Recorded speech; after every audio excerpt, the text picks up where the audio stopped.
Thank you all so much for joining us today. We have Nick Blandford speaking to us about strategic storytelling. I do ask that you hold all of your questions till the end or you write them in the chat box. There will be a strategic kind of end PowerPoint where Nick will answer all of your questions and go over all of the ones asked in the chat box throughout. So with that, I would love to introduce you to Nick. Great. Thanks, Megan. And welcome, everyone. I'm really glad to be here today. And a big thanks to Foresight Canada for bringing us all together. We're in a time where clean tech innovation is critical. But as you know, innovation alone isn't enough. It's one thing to build the future, it's another thing to help people believe in it. And that's what this session is really going to be about. Because the truth is, great tech doesn't sell itself, but great stories do. Storytelling isn't just about branding, it's about momentum. It's how you cut through complexity, build trust and credibility, and inspire action from investors, customers, partners, and your own team. And when you integrate that story into smart marketing strategy and align communications, that's when things really start to move. Today is about giving you practical tools to do exactly that. Whether you're pre-seed, post-Series A, or scaling a climate solution across borders, this session will help you think about your message differently, more strategically, and more powerfully. But before we dive in, just a little quick introduction, who I am and why I'm so excited to be here with you today. My name is Nick Blandford, and I'm the founder and lead consultant of Blandford Creative, which is a marketing communications consultancy that works with clean tech startups, impact-driven organizations, and companies solving real-world problems. I've spent nearly 2 decades in marketing communications leadership, from global companies like Schneider Electric to clean tech startups. I've also worked with smaller, regionally focused organizations like California architecture design firms, social profit, executive search and governance consultants in Vancouver, and impact investment financial planning firms in Toronto. I've led global marketing teams, launched thought leadership programs and platforms, and helped organizations find their voice, build their brand, and grow their impact. I'm also a strategist and storyteller, and I love using storytelling and strategic marketing as a force for good. Whether working with sustainable businesses, amplifying authentic stories, or creating strategies that achieve business goals while making a positive global impact. I know how hard it is to build something complex, technical, and visionary, and then have to explain it clearly, quickly, and emotionally to investors, customers, or your own team. And that's why I care about storytelling, because it's not just about marketing, it's about unlocking momentum, it's about alignment, traction, and growth. So that's me, and I'm here to make this session practical, energizing, and worth your time. Let's get into it. So here's where we're headed today. We've got about 45 minutes together, and I want to make this time incredibly valuable to you, whether you're building a startup, funding one, or supporting clean tech innovation in another way. This isn't just a talk about storytelling. It's about strategy, traction, and how you can turn your message into momentum. We'll start by looking at the landscape we're all operating in, the big opportunity in clean tech, and the challenge of standing out, being understood, and building traction in a crowded and complex space. Then we'll unpack why storytelling isn't just about branding. It's a core business tool that simplifies, connects, builds trust, and drives action. Next, we'll explore how to actually embed your story into your brand, positioning, and go-to-market strategy using practical tools like the heart, head, hands framework and the 5-part strategy model. From there, we'll show you how your story comes to life through marketing that drives visibility and engagement, and communications that build credibility and trust.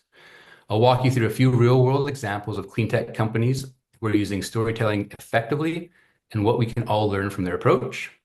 Then I'll share how I support organizations like yours as a fractional marketing leader and how we can collaborate to bring your story to life. Finally, I'll leave you with 5 key takeaways, the kind of insights I hope you'll bring back to your team tomorrow, or in this case, I guess Monday, and we'll open it up for your questions. Sound good? All right, let's get into it and start with the stakes we're all facing in the clean tech space right now and the massive opportunity ahead of us. So let's zoom out for a moment and talk about the world where you're operating in, that we're operating in as a clean tech organization. Because the stakes have never been higher and the opportunity has never been greater. The global clean tech sector is surging. This stat is from a BNEF report. In 2024, global investment in the energy transition exceeded $2 trillion. This is an energy transition, not all-encompassing clean tech spaces. So you can think about that the opportunity is really there. More money, more players, and more urgency than ever. It sounds like good news, and it is, but it also means the space is more competitive, more complex, and more crowded than before. You're not just competing on innovation, you're competing for attention, understanding, and trust.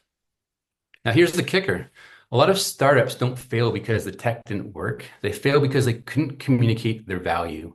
In fact, the top reason startups fail is the inability to connect with the market.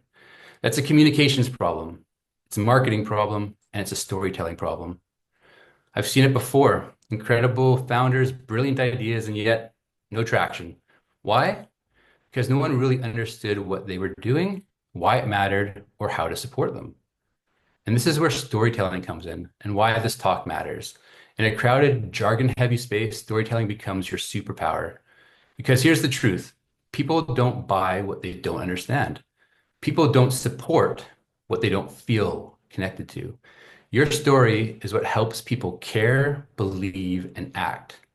So if the opportunity is massive and the risk is invisibility, then our next job is to learn how to tell the right kind of story. Not just a narrative that sounds good, but one that fuels your strategy, builds your brand, and accelerates your impact. Let's get into why storytelling isn't just helpful, it's mission critical. We've talked about the size of the opportunity and the risk of being misunderstood. Now let's dig into the why storytelling is such a powerful response to that reality. Storytelling isn't just a soft skill. It's not a marketing add-on or a nice to have. In clean tech, where solutions are complex, stakeholders can be skeptical, and timelines are long, storytelling is a strategic advantage. It builds clarity, credibility, and connection, and it tells the world why you matter. Let's break it into 4 things that storytelling does better than any other business tool and why it works. These are especially critical in the clean tech space. Number 1, storytelling simplifies complexity. Your audience, whether it's an investor, policymaker, analyst, or customer, doesn't always understand the science, and they don't have time to read a white paper. Story cuts through the noise. It puts your innovation into context. It helps people understand why it matters, how it works, and what it will change fast. In other words, story is your translator. It takes technical insight and turns it into human impact. Number 2, storytelling builds emotional connection. People don't invest in spreadsheets, they invest in conviction. They buy into movements, missions, and momentum. And this is especially true in the climate and clean tech space. We're all here because we want to build a better future. Storytelling is how you help people feel that future. Remember, people decide emotionally and justify logically. So if you want them to act, you need to start with the heart. Number 3, storytelling builds trust and credibility. This one's often overlooked, as a good story actually builds credibility. Why? Because consistency and clarity signal competence. If you can clearly articulate what you do, why it matters, and where you're headed, people are more likely to believe that you have a plan. Confusion breeds doubt. Clarity builds trust. Number 4, storytelling inspires action and alignment. The best stories don't just get attention, they mobilize support. A strong story attracts early adopters, opens doors with funders, and aligns your internal team. People want to be a part of something meaningful. You can show them where you're going and why it matters, they'll come with you. So the next time someone tells you storytelling is fluff, remind them. It simplifies, it connects, it builds trust, and it drives action. That's not fluff, that's strategy. And here's something to support that. A Stanford study found that people are 22 times more likely to remember a story than a fact alone. So if you want to be remembered, lead with a story. Now that we've explored why storytelling is so critical, let's get into how you actually build it into your business. Because a great story isn't just something you put on your about page. It's something that drives decisions, opens doors, and creates growth when it's integrated into your strategy. Here are 5 essential building blocks that connect your story to your marketing strategy. These are the tools that help you go from we're doing something cool to we're getting funded, scaling up, and winning customers. Let's walk through each one here. The first, brand story. Your brand story is your foundation. It's your origin story, your mission, your vision for impact, told in a way that connects emotionally. But it's not just fluffy, feel-good stuff. It should answer three questions clearly. What do you do? Why does it matter? Why now? This story should be short enough to share at a networking event, but powerful enough that someone remembers it later. And here's a tip. If your elevator pitch doesn't move someone emotionally or help them immediately understand your value, your brand story needs tightening. Number two, positioning. Positioning is about claiming your space in the market. It's how you describe your company in a way that separates you from everyone else. There are a million companies trying to decarbonize, electrify, digitize, and all the things. What makes your approach different? Could it be your audience, your business model, your IP, your speed, your ethics? But you have to own something in the minds of your audience. For example, imagine you're talking to a cleantech investor who just heard 5 pitches before yours. What's the one line they'll remember about your company? That's your positioning. Number three, messaging architecture. This is where story gets practical. Messaging architecture is your story system. It's how you say the right things to the right people consistently across all your channels. And you can think of it as layers. The core message, the big idea you always turn to. The second being audience messages, versions of the story tailored for investors, customers, policymakers, analysts, the different personas you're trying to reach. And the third, proof points, stats, case studies, or metrics that back up your claims. When you build this framework, your team, your contractors, and your partners all start telling the same story. That creates clarity and that builds trust faster. The fourth is audience targeting. This is one of the most overlooked parts of clean tech storytelling. You need to know exactly who you're speaking to. It's tempting to say everyone benefits from clean energy, but if you try to speak to everyone, you resonate with no one. Segment your audience, speak differently to an early stage VC funder, a municipal procurement officer, a sustainability-minded consumer, or a potential strategic partner. Each of them needs to feel like your story was meant for them. Number five, go-to-market strategy. Finally, this is how your story becomes real-world results. Your go-to-market strategy is where you activate your story through content, email, digital campaigns, events, sales decks, all aligned with your positioning and messaging. Every time someone interacts with your brand on your site, in your inbox, on a panel, they should be hearing a consistent, emotionally resonant message. That's how trust builds. That's how momentum builds. And that's how you go from early stage startup to market ready clean tech solution.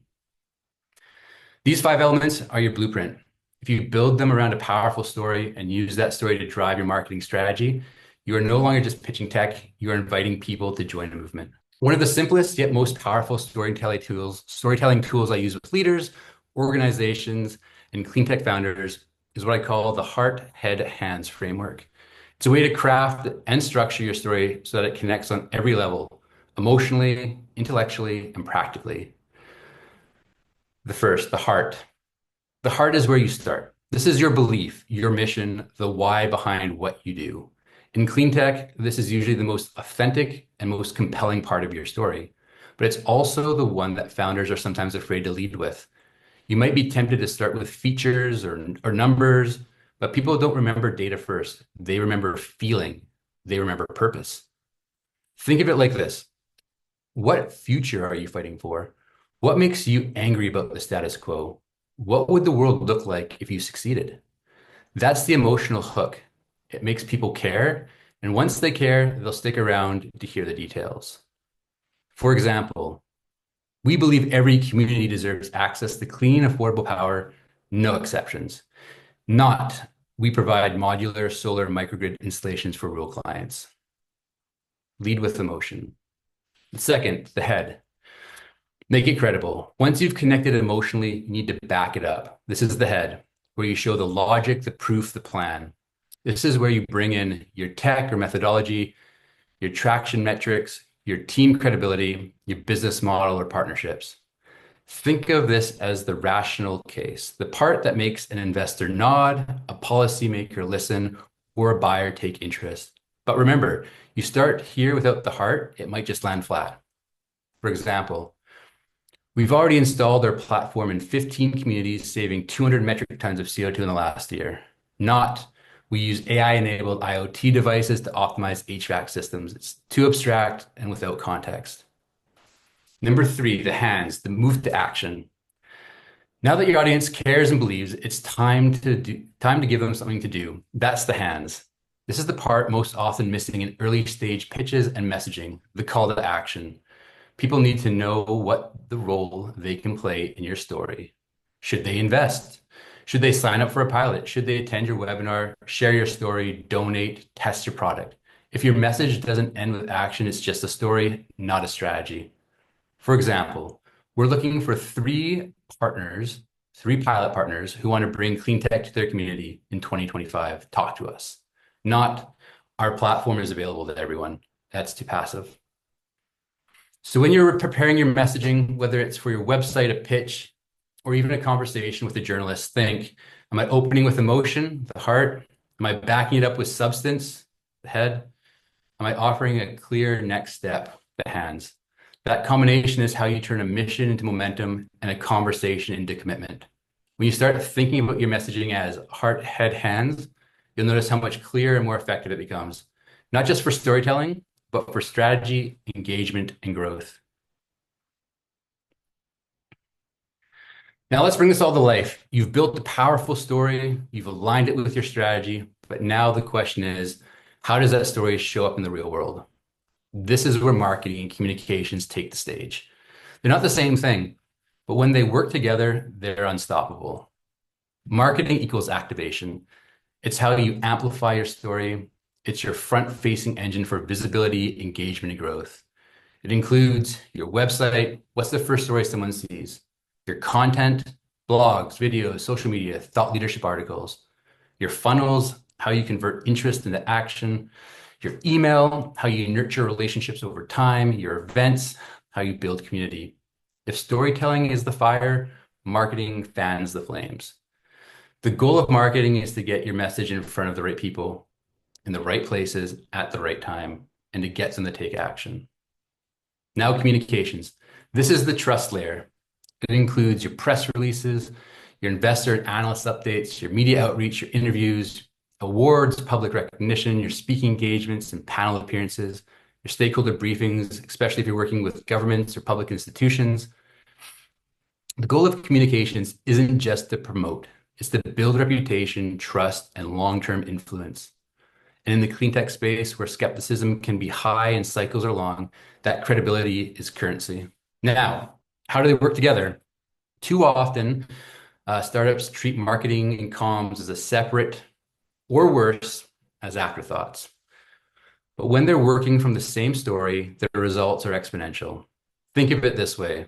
Marketing gets you noticed, communications makes you trusted. Together, they move your audience from awareness to belief to support. They should be operating from the same messaging architecture, tone of voice, and strategic story, customized for different channels and stakeholders. Now let's look at a few Canadian clean tech companies that I believe are nailing this approach to storytelling and how that's helping them stand out, scale, and succeed. Each of these startups operates in a complex space, but each one has found a clear, compelling, and consistent story, and it's made a huge difference in how they attract funding, media, partners, and talent. Deep Sky is a Montreal-based carbon removal company, but here's the story they tell. We're building the world's first gigaton-scale CO2 removal platform to become the world's largest carbon removal company. It's bold, it's visual, and invites you to think big. Their brand language is consistent and ambitious, from their website to their keynote speeches, and they don't just talk about tech. They talk about urgency, planetary scale solutions, and climate heroism. They position themselves not as engineers, but as planetary scale solution architects. That kind of narrative gets people excited and it inspires funders and partners to think long term. Their mission-driven storytelling is directly helping them attract global attention, top-tier talent, and international partnerships. Next up, Open Ocean Robotics, based in my city, Victoria, BC. They make solar-powered autonomous ocean vessels, essentially smart ocean drones. But the story they lead with isn't about hardware or sensors. It's about the human ecological impact of what they do. We collect ocean data in real time to protect the ocean and those who work on it. That's a story about safety, sustainability, and knowledge sharing, not just tech. Founder Julie Angus uses storytelling in every talk and interview. She talks about maritime safety, illegal fishing, endangered whales, and how the data can help.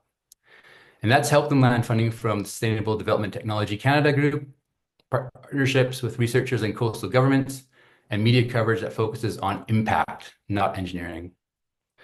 Now, notice what both companies do really well.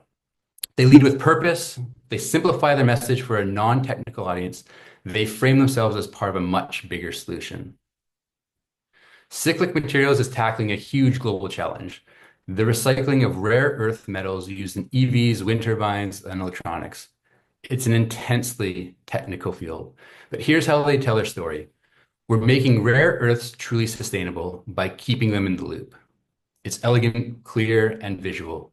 They've branded themselves around the concept of a closed loop cycle, and that metaphor shows up everywhere in their visuals, how they talk about mining alternatives, and in how they explain the benefits of their tech. This consistent metaphor-rich storytelling has helped them raise $27 million, build strategic supply chain partnerships, and position themselves as a critical piece of the low-carbon economy. These organizations didn't just build amazing tech, they built stories people could believe in. And that story, when told well, became the gateway to traction, trust, and growth. Everything we've covered today so far, building a compelling story, aligning it with strategy, activating it through marketing and communications. This is what I do with organizations every single day, and specifically in the clean tech space. As mentioned, I run Blandford Creative, a marketing communications consultancy and fractional marketing services provider that helps purpose-driven companies turn complex ideas into clear, compelling narratives that drive results. I work with clients as a fractional marketing leader, and that means you get a senior marketing communication support without needing to hire a full-time CMO or build a team from scratch. Some of the things that I can help you with and help organizations with are shaping brand and messaging, building, refining your go-to-market strategy, developing marketing strategies, pitch messaging and communication plans, launching a new campaign or product, or just make sense of where to start and where to focus your efforts. Whether you're early stage or scaling fast, I meet you where you are and bring strategic clarity, creative energy, and hands-on support. You've got the mission, you've got the innovation. What I bring is the strategy and storytelling that helps people understand it, believe in it, and take action on it. If you'd like to learn more or talk through what might be possible, I'm always open to connect. Be reached at nick@blandfordcreative.ca, or you can visit blandfordcreative.ca, both of which are listed on the next slide. If something clicked for you during today's session, if you thought, I need to work on that, don't let it slip. Let's keep the momentum going and build a story that opens doors. Before we open things up for questions, I want to leave you with 5 key takeaways, core ideas that I hope you carry forward, not just today, but in every pitch, conversation, campaign, and strategy session from here on out. Number 1, storytelling is a strategic business tool, not just branding. We've said it a few different ways today, but this is the big one. Storytelling isn't fluff or filler or something the marketing intern handles on the side. It's core to how your business communicates value, builds trust, and creates traction. It's your business's engine for clarity, and it's one of the best tools you have to accelerate growth. Number 2, integrated marketing and communications align your story with action. It's not enough to have a good story. It needs to be deployed through smart, connected marketing and communications. When your website, your campaigns, your media presence, and your internal messaging all pull in the same direction, your story moves people and they move with you. Number 3, emotion drives behavior and behavior drives impact. We act based on what we feel. If your message doesn't connect on a human emotional level, it's unlikely to change minds or spark momentum. That's not just a psychological insight, it's a growth strategy. Start with heart and the head and hands will follow. Number 4, the earlier you get your story right, the faster you grow. Don't wait until your Series A or your launch announcement to figure this out. Clarity early on saves you from confusion, misalignment, and missed opportunities later. If your team, investors, and audience can all clearly repeat your story, you're way ahead of the curve. Number five, your story is the bridge between your tech and the people who need it. The world doesn't need more jargon, it needs stories people can believe in. Your story is what turns a technology into a solution, a product into a purpose, and a startup into a movement. So make the bridge strong, make it walkable, and make it human. If there's one thing I want you to take away from today, it's this. You're not just building the future, you're helping people imagine it. And when people can imagine something, they're far more likely to support it, fund it, and fight for it. Really appreciate you attending. And now I'd love to open it to any questions. Perfect. Thank you so much, Nick. And please feel free to turn on your cameras and ask any questions or put them in the chat if you're shy. I have a question, if that's okay. Nick, I was just curious, are there any indicators that companies' strategic storytelling is working? Is there a way you can kind of suss that out in the process? Yeah, absolutely. There are a wide variety of indicators depending on where you are in your kind of your journey and your mission.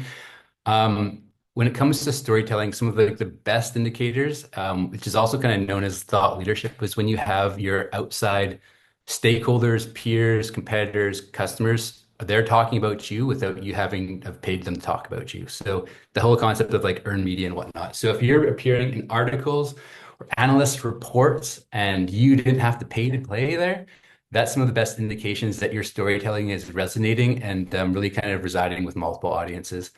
Um, you can distill it down to like some more kind of practical KPIs via marketing and communications when you start looking at different types of traffic and start looking at different platforms and the analytics behind that. But some of like the best storytelling indicators that I've seen and worked with different executives and business groups is that notion of understanding and capturing that thought leadership component when you come across these articles or when different publications, media groups are reaching out to your organization to speak at events, they've heard of you through other kind of earned sources and whatnot.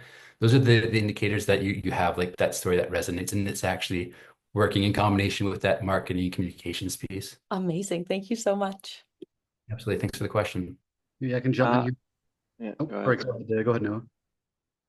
Yeah, thanks for the presentation, Nick. It was super informative. My question is, how can you change your story as your company grows or has directional shifts while maintaining the trust you've built with customers? Yeah, that's a great question, Noah. Appreciate it. So the story, when you create a core story and it's built on, say, the emotional pieces, backed by like that whole like heart, head, and hands component, the core story, the problem, like the large problem should be something that's always driving that piece. So the underlying thematic thread will always be kind of consistent. If you're scaling up and you're growing, or say you're taking on new challenges, you can adapt that story and add on to it, or even pivot a bit to integrate that kind of base and foundation you've created and explain why you're taking on these new challenges. And that trust that you've built with existing audiences would be carried over. It actually show that you've kind of recognized that there are other issues that are linked to this underlying problem you're trying to solve, and that you're taking action on those too. So kind of staying true to the core and the big question, which is why it's important to kind of take on at the beginning when you're creating your story, almost like an issue or problem or challenge that's like on that kind of planetary scale or that large scale, because that will build the trust that you're kind of moving towards. And then if different smaller kind of tactical ones come up, or if you need to pivot, they're kind of embedded or aligned with those underlying kind of challenges. Make sense? Is that clear? Yeah, thank you. Maybe I'll jump in here then. Hey, Nick. Hey, Chris. Good to see you again. Great You too. talk. Maybe specific question for you on how do you think about determining and testing a tone of voice, whether it's in Cleantech or more broadly, if you've got a startup where they seem to have a sense of what their positioning is, but they're struggling to figure out tone of voice and what does that look like?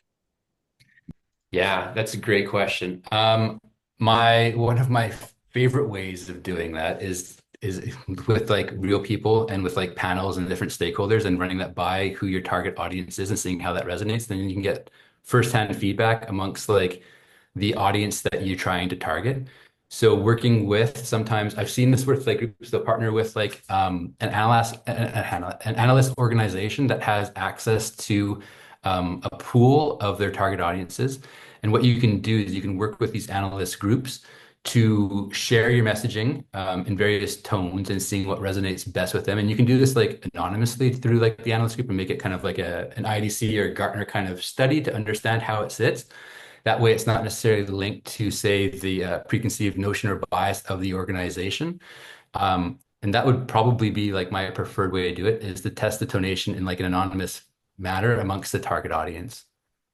And then you can get that real world kind of response and feedback, and you can kind of go from there to see how to kind of shape and adapt it. But like, looking at like the stakeholder groups. Awesome. Thank you. Nick, do you have any tools that you would suggest people use to help with their storytelling? Um, Yes. Yeah. There's a lot of different tools that you can use to help deploy storytelling and linking that into like the marketing framework and communication strategy, ways that you can kind of get into like the more tactical side of things using like content calendars and schedulers and how do you actually do that. I deploy, when I work with clients, different types of marketing and storytelling frameworks to kind of break out those 5 components with different types of workshops that help you really identify that and work through looking at your audience, your value propositions, and things like that. I mean, one of the best tools that any organization could probably engage with is an expert in this space. My contact details are right there. Yeah, fair enough. Thank you. Are there Yeah. any other questions? Okay, perfect. Well, if you ever have any questions for Nick, his contact information is down below, and this recording will be up on the Foresight YouTube channel along with his contact information there. And you can always reach out to myself and I can connect you with Nick. Awesome. Thanks, Megan. Thanks, everyone. Appreciate everyone joining. Okay, well, if no one else has any questions, please feel free to log off. I'll stay on until everyone does, just in case any questions come up.